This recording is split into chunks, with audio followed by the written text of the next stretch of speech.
Welcome to the Creation Innovation Podcast. I'm your host, Elizabeth King. Together, we'll have conversations with incredible human beings who have taken their creative outlet and turned it into something innovative. From people leaving the corporate world to be 8-figure entrepreneurs to people who have created books, created a family, or just creating to have fun in the world. We are all in a journey to create something amazing in our lives, and I hope that you find some inspiration of your own here. This is the Creation Innovation Podcast.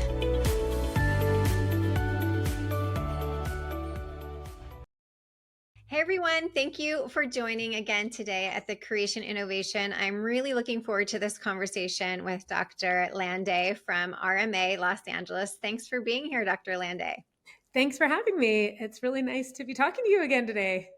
I know. So I had the privilege of meeting her in person at an event a few months ago and had a really great conversation that I talk about often with people now that we have this awareness of doctors that is a little bit different than in previous, at least even the doctors that I had interaction with when I was going through it, that really understand the bigger picture of the emotional journey that patients are going through, that it's not just, the scientific perspective of the egg and the sperm and getting it together. And these are the chances that you have for success, and really kind of taking that one step further to understanding the patient experience through the emotional journey that they're going through. And I really appreciated that conversation that we had in person, which is what led me to hunt you down to have you on this podcast and talk about this. And today we're going to talk first about recurrent pregnancy loss. And for anybody who is listening that may be going through it and or not through it at all, hopefully, but maybe knows somebody that's going through it. Dr. Landay, can you define for us what is considered recurrent pregnancy loss by medical standards? Because I think a patient may be thinking something different from what, the medical standard is considered at this point. Yes. So we consider recurrent pregnancy loss 2 or more pregnancy losses of any kind. So it can be visualized. It used to be only clinical pregnancy losses, which are pregnancies which we visualized on ultrasound and we saw anatomic evidence of. But now we are including pregnancies that are not visualized. So either pregnancies of unknown location or biochemical pregnancies where women get a positive pregnancy test, but then they miscarry before we even have a chance to see anything on ultrasound. Okay.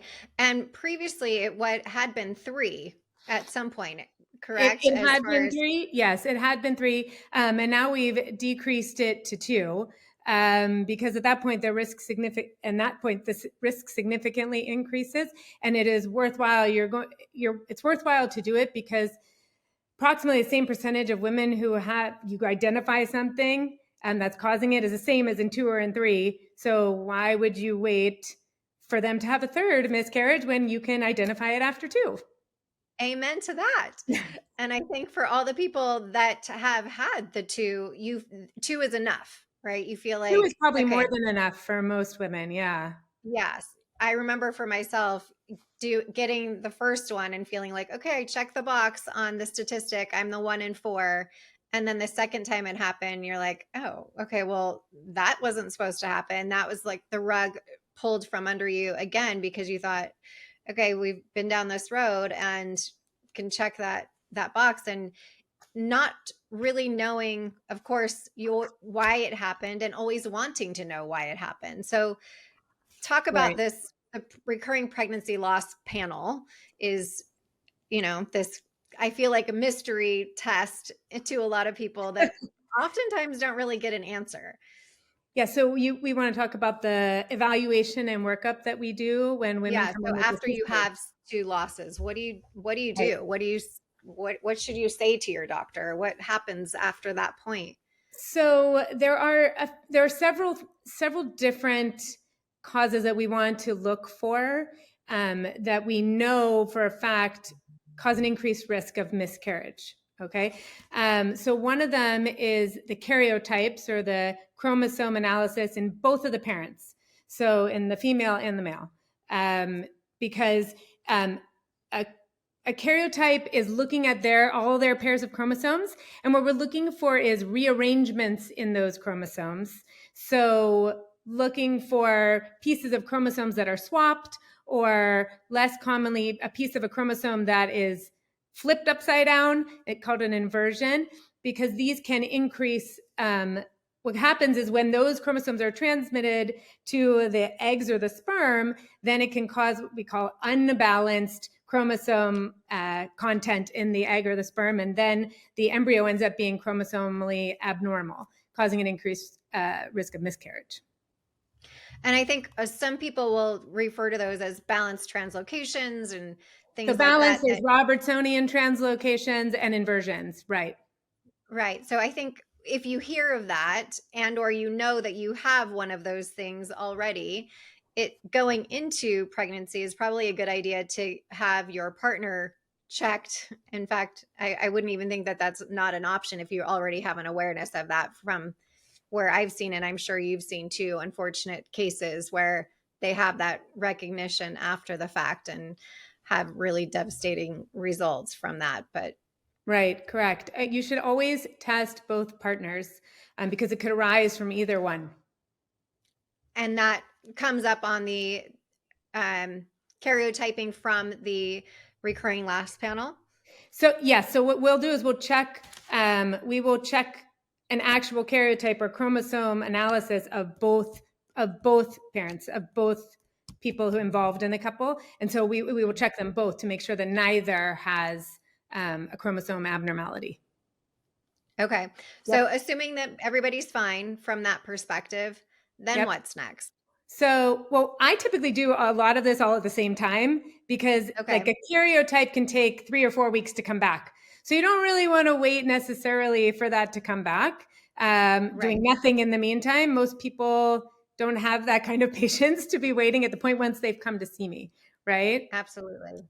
So you also want to do an assessment of the uterus and the uterine cavity, because in this case, we're looking for several things. We are looking for developmental abnormalities or congenital abnormalities of the uterus. Most specifically, one called a septum, which is like a fibrous divider in the middle of the uterus that we know increases the risk of miscarriage. And how common is that? Well, uterine. Is that pretty rare that you see that? No, congenital uterine anomalies account for maybe 10 to 15% of all recurrent pregnancy loss versus a prevalence of about 7% in the general population. So we find them not infrequently. Okay, that's good to know. So if you know that about yourself, you're not as special in that regard that you may think you are. Right. Well, and a lot of people actually don't know that about themselves, because if they have had no reason to have an ultrasound up until then, these kind of abnormalities they don't have symptoms from them. They wouldn't know about them. They don't cause any other problems aside from potentially problems with fertility. So a lot of people come to me I'm the first person that's ever told them they have this problem with their uterus. Surprise. Yep. Yep. Right. Okay. And so what else do you do through the process of figuring out what those recurring? So for otherwise in the imaging aspect, though, I look to make sure there's no masses inside the uterine cavity, like a polyp or a fibroid that's inside the cavity. Now, the data is not as clear regarding the causes of polyps and fibroids as causes of miscarriages. We know that they are associated with infertility. The data regarding recurrent miscarriages is less consistent, and removal of those does not have the same impact in the future. Nevertheless, I think all of my colleagues that I know, if they find something inside the uterine cavity in a person who's having recurrent losses, we are clearly going to want to remove it. That makes sense. Right. Yeah. Again, so going back to everything's clear with the uterus, everything's clear on the karyotyping. Yep. So where do we land then? So we also want to look at something called antiphospholipid antibody syndrome, This is an acquired autoimmune condition, and we look for 3 different antibodies in the patient's bloodstream. And we know that those, if present, those antibodies cause these little microclots, can cause little microclots that can affect the placenta in a developing pregnancy. And so that is a known, actually, recurrent miscarriage is one of the diagnostic criteria for antiphospholipid syndrome. So we know that this affects miscarriage, and we have a definitive way to treat that if it's present. Okay. That's good to know, because I think a lot of people feel like if they have that it's just going to be inevitable that they won't be able to carry a baby to term, but that's actually not true. No, that's not true. So we treat it with baby aspirin and blood thinners, usually Lovenox, and that does help to increase the chance of having a successful pregnancy. And I just want to say, because I see this a lot, if you see somebody else who has gone down this road and has been taking baby aspirin or Lovenox, that doesn't necessarily mean that you need to be taking it as well. So don't self-diagnose based on somebody else's situation. Talk to your doctor, make sure you have run these tests that actually tell you what your body needs and requires in order to get there. Because I think so many people see somebody who has gone through losses and then has a successful pregnancy and thinks, I'm going to go do that now, right? I want my doctor to put me on the baby aspirin because Susie Q got pregnant after she did that. But that doesn't necessarily mean that is what is needed for you. That is correct. And when somebody is in that state of desperation and devastation after these, let's just call it the 2 losses, right? I mean, we're already feeling that way after 1, but 2, then you really feel like, where do I go from here? What's the next step after you get these answers back? Assuming, again, let's say there is no answer, and I'm using myself as an example. My answer, I'm going to chalk it up to my age, but for somebody who's younger, that might not be the obvious place to look, is the age factor. Right. But for somebody who is younger, what do you suggest as a doctor who has seen multiple losses? It's a very good question. So just to go back a little bit, I will also look at other things, like I will check thyroid function, just to make sure I'm not missing hypothyroidism in a patient who should be treated. There are a lot of other things that I talk to my patients about, including diet, and I look for celiac disease also in someone who has gastrointestinal symptoms, because celiac disease we know has been associated with increased risk of miscarriage. So there's other things that I will look at, also kind of depending on the patient's individual story sometimes. When we get to that place of unexplained recurrent pregnancy loss, it's a tough one, especially for young people. Everybody immediately wants to go to IVF with genetic testing, and that is not necessarily the answer, especially for young patients in that situation. It's a difficult one. Sometimes I try and remind my patients, first of all, that just because if it's truly unexplained and everything is normal, they still have a higher chance of having a successful pregnancy and their next pregnancy than they do of having another miscarriage. So that's number one. So is that a myth or is that real? No, because we hear that a lot of, like, are they more likely to conceive right after a miscarriage? Well, it's not necessarily that they're more likely to increase, but the next pregnancy is still more likely to be an ongoing successful pregnancy than another miscarriage. Just statistically speaking. Statistically speaking. Now, I will also, even if my patients are going to try again on their own, I provide what is commonly known as TLC, right? So first of all, I actually will put my patients on baby aspirin and progesterone, progesterone we know helps support a pregnancy. So Um, I'm going to stop you right there because there are so many doctors that won't do that. And that just seems to me like the obvious thing of like, why wouldn't doctors say, okay, you've had two losses, let's put you on progesterone prior to, so we kind of eliminate that. What is the reason that other physicians may not do that? That is a very good question. Okay. I think most of us do. We start the progesterone in the luteal phase, meaning after we know that ovulation has occurred. So if someone is going to be trying on their own again, I have them test for ovulation with an ovulation kit. And then a couple days after I know that they've ovulated, then they start the progesterone, usually in a vaginal formulation, which delivers it the most progesterone directly to the uterus. Progesterone is one of those things I tell my patients, it is certainly not going to hurt anything because extra progesterone never hurt anyone. It just helps support the pregnancy, right?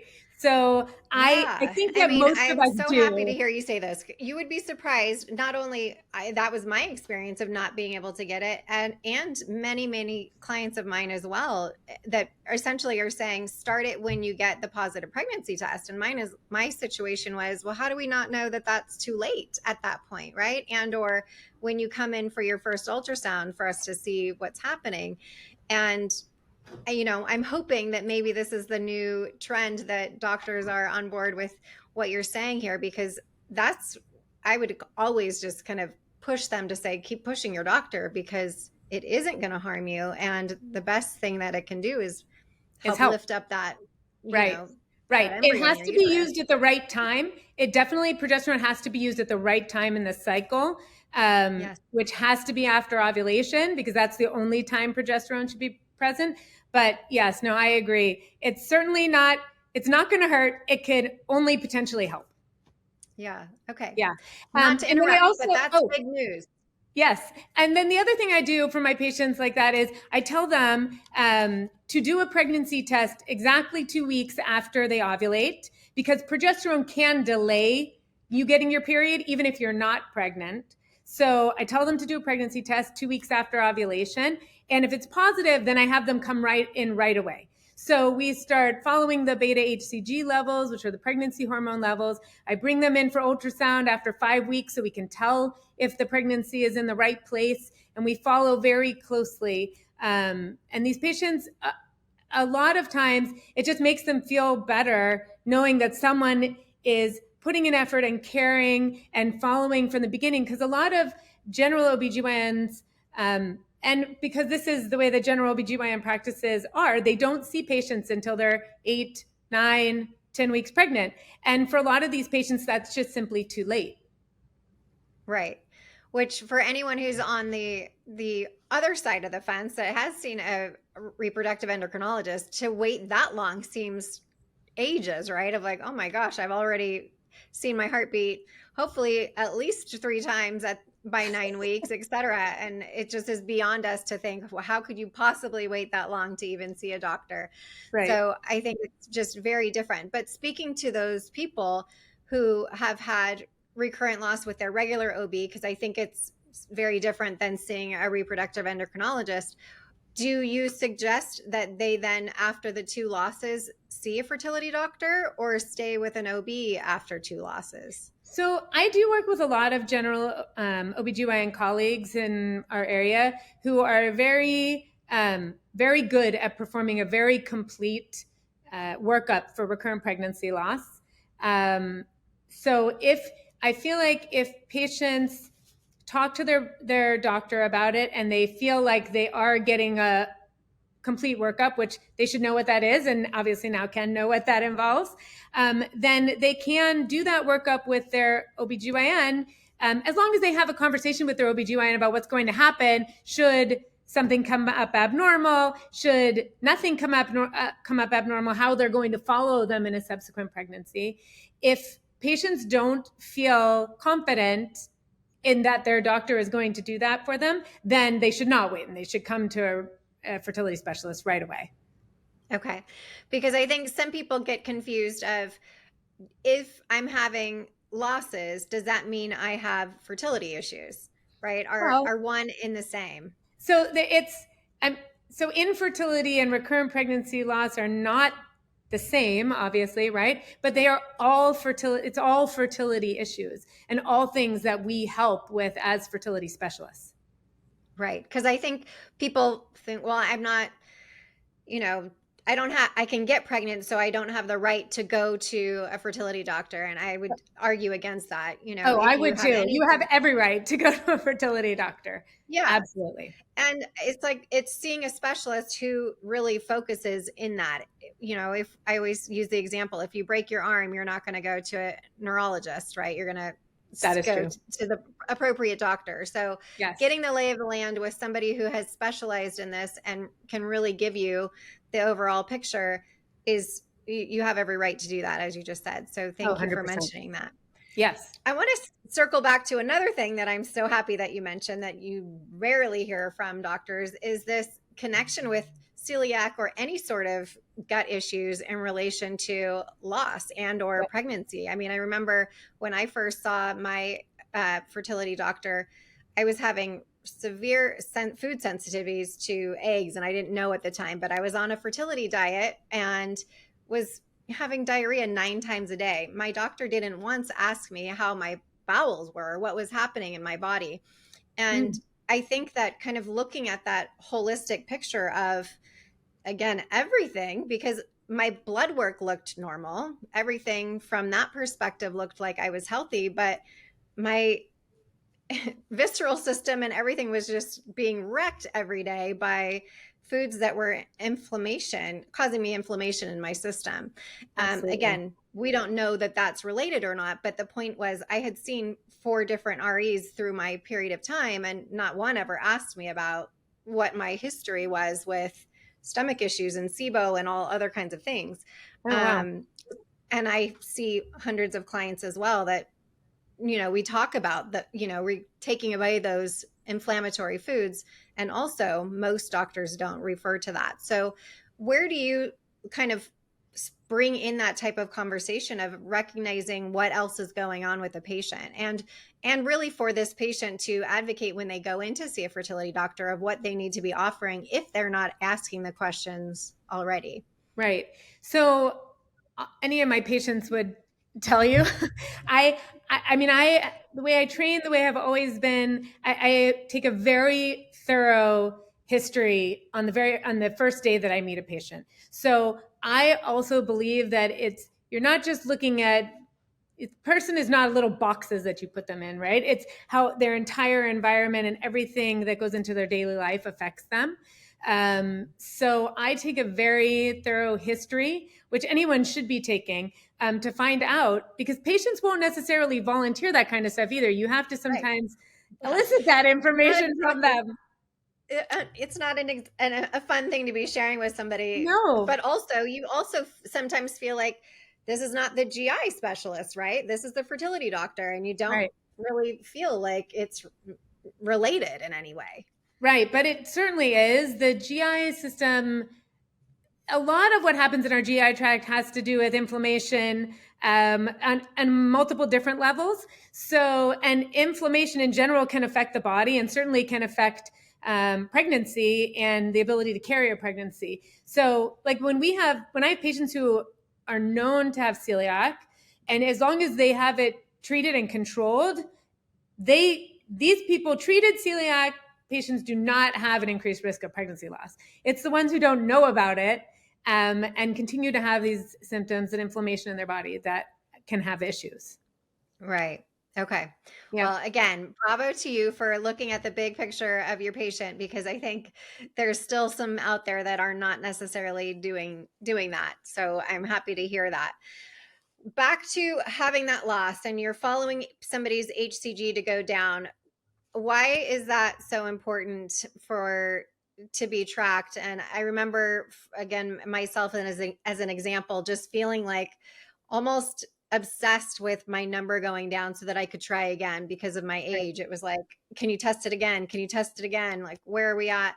Why is that so important for to track to make sure that it's where it needs to be? So you need to make sure that the HCG level goes down to 0. So that means that the pregnancy was entirely resolved. Because when women have ectopic pregnancies, that can be in the tube, that you can't necessarily see that HCG level will go up, and that an ectopic pregnancy can be dangerous and even life-threatening to women if it's not identified. Otherwise, it can be in an unknown location. It's rare, but pregnancies can be elsewhere outside the uterus.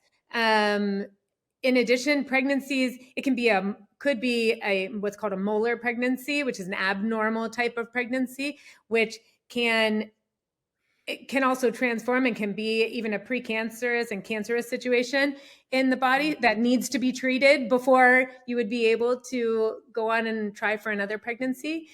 So those are all important reasons why to follow the HCG level so that we know that it is 0. I mean, the vast majority of times it goes down to 0. It just, everybody's takes a little bit longer. Right. So, everybody's doesn't take a little bit longer, but some patients take a little bit longer than others. You never can predict whose is going to take longer than another person's, is what I really mean to say. So, and each time, hopefully you only don't have it at all, but if you do have losses, each time can be different. And I know for me with the second one, I had my DNC and was still having complications, and there was tissue left over that I had to go to a second opinion because I just knew like something wasn't right. And my first doctor was like, no, everything's good, it's fine. And I just had this gut feeling that something wasn't, and there was still tissue left there. So I think that there's multiple reasons, but the reason I bring this up is the emotional perspective of the journey of the losses as well, and how there's this constant reminder of whether you're still bleeding every day. That's just this reminder of the loss that you had and the story that you had in your mind of, once you saw that positive pregnancy test or you got the call from the doctor that the beta was positive, you go through this in your mind. And so then you go through this grieving process, but then yet again, we're reminded each day, whether it's bleeding or pain or the number that we're getting on the HCG level not going down, that you're still in this place of reality of the story that you thought, or the baby you thought you were going to have in 40 weeks isn't coming this time. And how do you help your patients to navigate that and kind of come to terms with, one, I think what I was always told is that it's not your fault, right? And you're not broken and all of those things. But when you're in it and it's happening to you, you kind of do feel like it's your fault. Well, my body failed me. How can you say it's not my fault? So as a physician, as a doctor, my husband and I say this all the time. You guys have the hardest job in the world to have to be dealing with these types of situations. But how do you, personally help your patients to navigate through that? So, I mean, one of the reasons I became a fertility specialist is because, I became a fertility specialist because I feel like the best way I could make an impact, and that's why I became a doctor to begin with, is to help people have their families, right? For most people, not everyone, but for most people, having a family, having a baby is at their core what they want in their life at some point, right? So and nobody goes through life expecting that they're going to have difficulties with having a baby. So when it's encountered, it's really stressful and emotionally difficult. And I felt like the best way I knew how to make an impact and help my patients was to help them realize all their hopes and dreams of having a family. So I have always looked at fertility, whether it is patients having difficulty getting pregnant or having multiple losses, as it's not just a physical problem, it is an emotional and psychological problem for most people, because as you said, it's so difficult.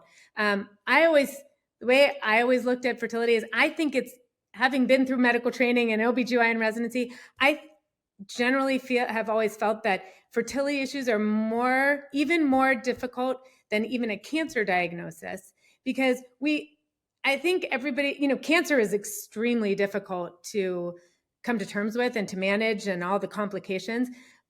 But I think fertility rocks you at literally at the core of who you are, and is that much more painful for people to a situation to deal with. So I have always approached my job as I am not just a doctor to treat physical symptoms and a condition, but I am here to talk to and to discuss the stress and the emotions that you're having about everything.